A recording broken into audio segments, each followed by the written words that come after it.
Hello everyone, welcome to Sketch School of Art and Creativity. I am architect Farooq Khan. तो guys काफ़ी सारे students हमारे YouTube channel के videos पर काफ़ी बार एक कमेंट करते हैं और एक सबसे ज़्यादा कमेंट जो आया है वो है कि सर ये बी प्लान क्या है, सर ये बी आर्क क्या है। और दोनों का अगर उन्हें पता भी है तो वो डिफरेंस जानना चाहते हैं कि सर बी आर्क और बी प्लान में क्या डिफरेंस है। तो गाइज आज का हमारा टॉपिक है what is the difference between B Arch and B Plan. अगर आप इस चीज़ को लेकर कंफ्यूज हो कि सर मैं बी आर्क में एडमिशन लूँ सर या मैं बी प्लान में एडमिशन लूँ, तो इसका आंसर जानने के लिए आप इस वीडियो को एंड तक ज़रूर देखना। और हाँ, अगर आप हमारे चैनल पर नए हो तो जल्दी से हमारे चैनल को सब्सक्राइब कर लो और हाँ, बेल आइकन को प्रेस करना बिल्कुल मत भूलना ताकि आने वाले वीडियो आपसे मिस ना हो। तो चलो गाइज शुरू करते हैं आज की वीडियो।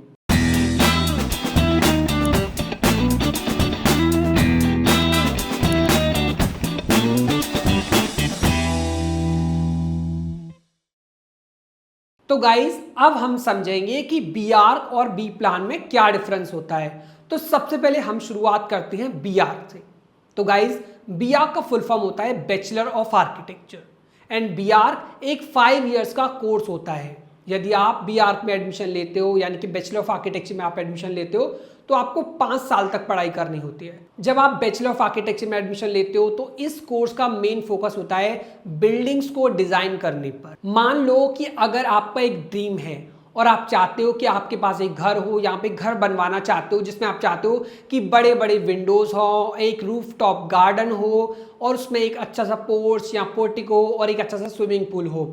तो अगर आप ये चाहते हो कि आपका इस तरह का घर हो तो अब ये जो आपका आइडिया है इसको रियलिटी में कन्वर्ट करते हैं आर्किटेक्ट। तो गाइस अगर आप बैचलर ऑफ आर्किटेक्चर में एडमिशन लेते हो तो आप ये काम करोगे यानी कि आप दूसरों के सपनों को पेपर के थ्रू रियलिटी में कन्वर्ट करोगे। यानी कि आप उनके स्केचेस बनाओगे, आप उनके डिटेल प्लान्स बनाओगे जिसमें आप सेक्शन, एलिवेशन, साइड एलिवेशन और आप 3D मॉडल्स भी बनाओगे जिससे आप दूसरों के सपनों को रियलिटी में कन्वर्ट कर पाओगे।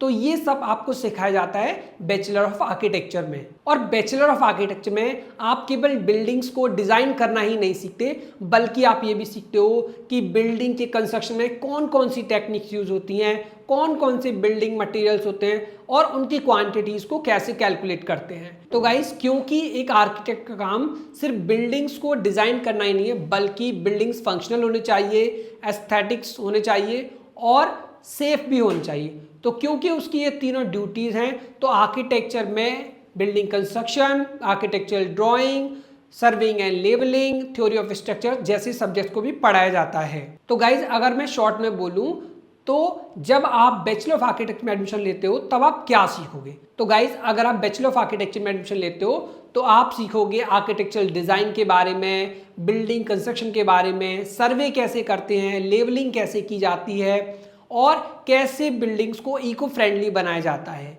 ये सारी चीज़ें आप आर्किटेक्चर में सीखते हो। तो गाइज अब बात करते हैं कि जब आप बैचलर ऑफ आर्किटेक्चर कंप्लीट कर लेते हो तो कंप्लीट करने के बाद आपका काम क्या होगा। तो गाइज मैं आपको बता दूं कि जब आप एक आर्किटेक्ट बन जाते हो, आप आर्किटेक्चर कोर्स कंप्लीट कर लेते हो और काउंसिल ऑफ आर्किटेक्चर से आपको रजिस्ट्रेशन यानी कि आपका लाइसेंस मिल जाता है, तब आप अपने क्लाइंट से मिलते हो। यानी वो क्लाइंट कोई भी हो सकता है कि मान लीजिए कि कोई भी पर्सन अपने लिए एक होटल या रेस्टोरेंट या स्कूल डिज़ाइन करवाना चाहता है तो आर्किटेक्ट अपने क्लाइंट से मिलता है, उनकी रिक्वायरमेंट्स को, उनके आइडियाज़ को सुनता है और उनके बजट के बारे में भी जानता है। जब आर्किटेक्ट अपने क्लाइंट्स को सुन लेता है उसके बाद वो स्केचेस बनाता है और काफ़ी सारे डिटेल्ड प्लान्स बनाता है। और गाइज इन डिटेल प्लान्स में ये होता है कि आप इन डिटेल प्लान्स को देखकर पता लगा सकते हो कि जो बिल्डिंग है वो बाहर से कैसी दिखेगी, अंदर से वो बिल्डिंग कैसी होगी और विंडो और डोर्स की लोकेशंस कहाँ पर होगी। तो गाइज अब इसके बाद आता है कंस्ट्रक्शन।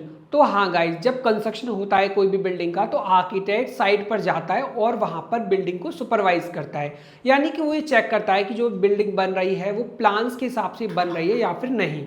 तो गाइज अब बात करते हैं कि बी आर्क किस टाइप के स्टूडेंट्स के लिए है। तो गाइज अगर आपको स्केचिंग में, ड्राइंग में और डिज़ाइन करने में इंटरेस्ट है और आप काफ़ी क्रिएटिव हो तो ये कोर्स आपके लिए ही है। इस कोर्स में केवल डिज़ाइन, स्केचिंग और ड्राइंग ही नहीं बल्कि इसमें कुछ आपको टेक्निकल चीज़ें भी सिखाई जाती हैं और इसके साथ में आपको काफ़ी सारे सॉफ्टवेयर्स जैसे कि ऑटोकैड, स्केचअप, लूमियन और रेविट भी सिखाए जाते हैं जिनके थ्रू आप बिल्डिंग्स को डिज़ाइन करते हो और ये सॉफ्टवेयर्स आपको कैलकुलेशंस करने में भी मदद करते हैं। इन सॉफ्टवेयर्स के थ्रू आप बिल्डिंग का 3D तैयार करते हो जिससे आप क्लाइंट को दिखाते हो और क्लाइंट जब उस 3D को देखता है तो उसको एक एक्चुअल फीलिंग आती है कि जब उसका घर बन जाएगा तो इस तरीके का लगेगा। तो गाइज अगर आपको लगता है कि आप बहुत क्रिएटिव हो और आपको इस फील्ड में इंटरेस्ट है तो आप आर्किटेक्चर में जा सकते हो। तो गाइज अब हम बात करते हैं बी प्लान की। So B plan stands for bachelor of planning. तो गाइज मैं आपको बता दूं कि बी प्लान एक 4 इयर्स का अंडर ग्रेजुएट कोर्स है। अगर हम बी प्लान की बात करें तो बी प्लान में फोकस होता है सिटीज, टाउन्स या रूरल एरियाज के डेवलपमेंट पे।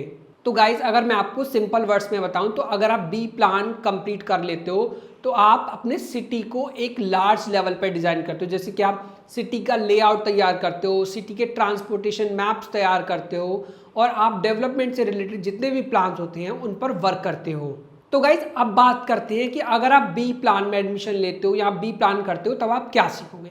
तो देखो गाइज अगर आप बी प्लान में एडमिशन लेते हो तो आप सीखोगे कि एनवायरमेंटल प्लानिंग कैसे की जाती है, अर्बन प्लानिंग कैसे की जाती है, रूरल प्लानिंग कैसे की जाती है, ट्रांसपोर्टेशन प्लानिंग कैसे की जाती है। और गाइज अगर मैं सॉफ्टवेयर्स की बात करूं तो जब आप बीआर्क में होते हो तब आप काम करते हो ऑटोकैड, रैविट, स्केचअप एंड लूमियन पर। अगर वहीं हम बी प्लान की बात करें तो आप काम करते हो जीआईएस पर। अब जीआईएस के काफ़ी सारे सॉफ्टवेयर जैसे कि आर्क जीआईएस, QGIS।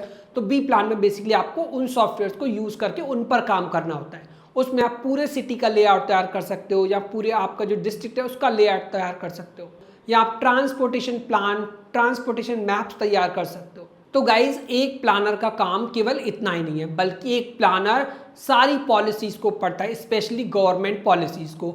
वो अपने आप को जितनी भी डेली यानी कि करंट में पॉलिसीज आती है उन सब से अपने आप को रूबरू रखता है। तो गाइज अब बात करते हैं कि आपको काम क्या करना होगा, यानी कि जब आप बैचलर ऑफ प्लानिंग कंप्लीट कर लेते हो तो आपको काम क्या होगा। तो जब आप प्लानर बन जाते हो तब आपका काम होता है कि जैसे मान लीजिए कि एक सिटी में ट्रैफिक को लेकर बहुत बड़ा प्रॉब्लम है तो आप वहाँ पर ट्रैफिक प्लान्स बनाओगे कि किस तरीके से इस शहर के हम ट्रैफिक को कम कर सकते हैं। अगर मान लीजिए एक सिटी में बहुत ज़्यादा पॉल्यूशन हो रहा है तो आप उससे रिलेटेड भी मैप्स बना सकते हो कि इंडस्ट्रीज़ को कहाँ पे हमें शिफ्ट करना चाहिए इस तरीके से। और मान लीजिए कि अगर आपको पूरा एक सिटी में या आप डिस्ट्रिक्ट में आपको इलेक्ट्रिसिटी सप्लाई करनी है तो वो सारे मैप्स भी आप प्लानिंग के थ्रू बनाते हो। तो गाइज अब बात करते हैं कि बी प्लान किस टाइप के स्टूडेंट्स के लिए है। तो गाइज मैं आपको बता दूं कि बी प्लान उन स्टूडेंट्स के लिए है कि मान लो जो एक बड़े लेवल पर काम करना चाहते हैं और वो चाहते हैं कि पूरे सिटी का डेवलप हो, पूरे जितने भी रूरल एरियाज हैं उनका डेवलपमेंट हो, तो आप इसके लिए परफेक्ट हो। तो अगर हम शॉर्ट में कहें तो अगर आप सिटी डेवलपमेंट, इंफ्रास्ट्रक्चर प्लानिंग, इन सारे पॉइंट्स पर अगर आप इंटरेस्ट रखते हो तो आपके लिए बी प्लान करना ज़्यादा बेहतर होगा। तो गाइज अब बात करते हैं कंपैरिजन की, यानी कि दोनों के बीच में जो डिफरेंस है उसकी। तो पहले बात करेंगे हम ड्यूरेशन की। तो देखो गाइज बीआर्क एक 5 साल का कोर्स है और दूसरी तरफ bachelor of planning B Plan एक 4 साल का कोर्स है। अब बात करते हैं फोकस की। तो बीआर्क में फोकस होता है बेसिकली बिल्डिंग्स के डिज़ाइन पर और वहीं दूसरी तरफ बी प्लान में फोकस होता है एक लार्ज एरिया की प्लानिंग पर। तो गाइज अब बात करते हैं करियर की। तो देखो अगर आप बैचलर ऑफ आर्किटेक्चर करते हो तो आप एक आर्किटेक्ट बन सकते हो, आप एक इंटीरियर डिजाइनर बन सकते हो, आप एक लैंडस्केप आर्किटेक्ट भी बन सकते हो। वहीं दूसरी तरफ अगर आप बी प्लान करते हो तो आप ट्रांसपोर्टेशन प्लानर बन सकते हो, आप एनवायरमेंटल प्लानर बन सकते हो, आप अर्बन एंड रीजनल प्लानर भी बन सकते हो। तो गाइज अब हम बात करते हैं स्कोप की। तो देखो जब आप एक आर्किटेक्ट बनते हो तो आप किसी भी प्राइवेट फर्म में काम कर सकते हो। अगर आप वो नहीं करना चाहते तो आप अपनी खुद की फर्म स्टार्ट कर सकते हो। और इसके अलावा अगर आप मास्टर्स करना चाहते हो या किसी पर्टिकुलर ब्रांच में आप स्पेशलाइजेशन करना चाहते हो तो वो आप कर सकते हो। जैसे कि मान लीजिए अगर आपने बीआर्क कंप्लीट कर लिया तो उसके बाद आप एमआर्क भी कर सकते हो, यानी कि मास्टर ऑफ आर्किटेक्चर भी कर सकते हो। मास्टर ऑफ आर्किटेक्चर में काफ़ी सारी ब्रांचेस होती हैं जैसे कंजर्वेशन या फिर बिल्डिंग सर्विसेज, तो आप उनमें भी एडमिशन ले सकते हो और अपनी मास्टर्स कंप्लीट कर सकते हो। गाइज अब बात करते हैं बी प्लान के स्कोप की। तो गाइज अगर आप बी प्लान करते हो तो आप एक प्लानर बन जाते हो। तो आप किसी भी गवर्नमेंट के साथ में काम कर सकते हो, गवर्नमेंट प्रोजेक्ट्स पे काम कर सकते हो, प्राइवेट फर्म्स में भी काम कर सकते हो। तो गाइज अब एक इंपॉर्टेंट बात करते हैं, अगर आप बीआर कर लेते हो तो बीआर करने के बाद भी आप एम प्लान कर सकते हो, यानी कि आप प्लानिंग में स्पेशलाइजेशन कर सकते हो। जैसे मैं अपने बारे में बताऊं तो मैं क्योंकि एक आर्किटेक्ट हूं, यानी कि मैंने बैचलर ऑफ आर्किटेक्चर किया है, लेकिन आगे जाने के बाद बैचलर्स कंप्लीट करने के बाद मुझे ऐसा रियलाइज़ हुआ कि मुझे प्लानिंग में ज़्यादा इंटरेस्ट था, और वो भी सिटी प्लानिंग में। तो मैंने एडमिशन ले लिया मास्टर्स इन प्लानिंग में।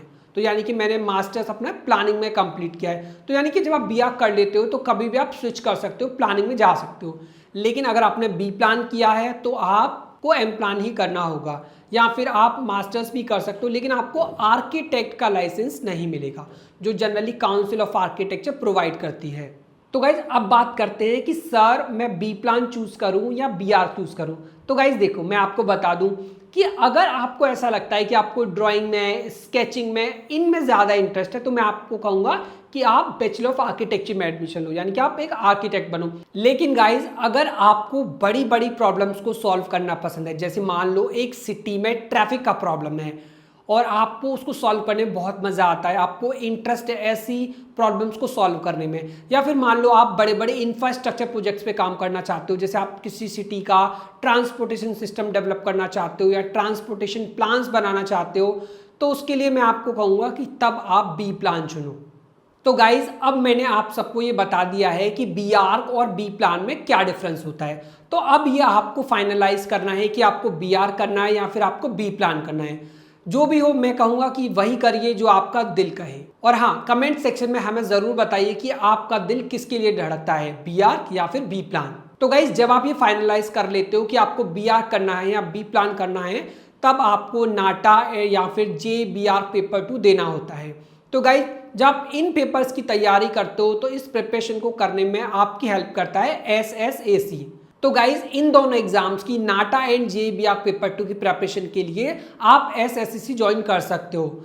हम केवल आपको इस प्रिपरेशन में हेल्प ही नहीं करते, बल्कि हम टॉपर्स बनाते हैं। हमारा सक्सेस रेट 1 आउट ऑफ 3 है, यानी कि हर 3 स्टूडेंट में से एक स्टूडेंट हमारा टॉपर है। अगर आप उन टॉपर्स के बारे में और जानना चाहते हो तो आप हमारी वेबसाइट पर जा सकते हो, आप हमारे यूट्यूब वीडियोस पर उनके इंटरव्यूज़ देख सकते हो, और आप गूगल पर उनके रिव्यूज़ भी पढ़ सकते हो कि हम किस तरह से उनको पढ़ाते थे। तो गाइज अगर आप भी ये देखना चाहते हो कि हम किस तरीके से पढ़ाते हैं या आप हमें ज्वाइन करना चाहते हो, तो नीचे दिए गए लिंक पर क्लिक करके आप हमारी फ्री डेमो क्लासेस को ज्वाइन कर सकते हो।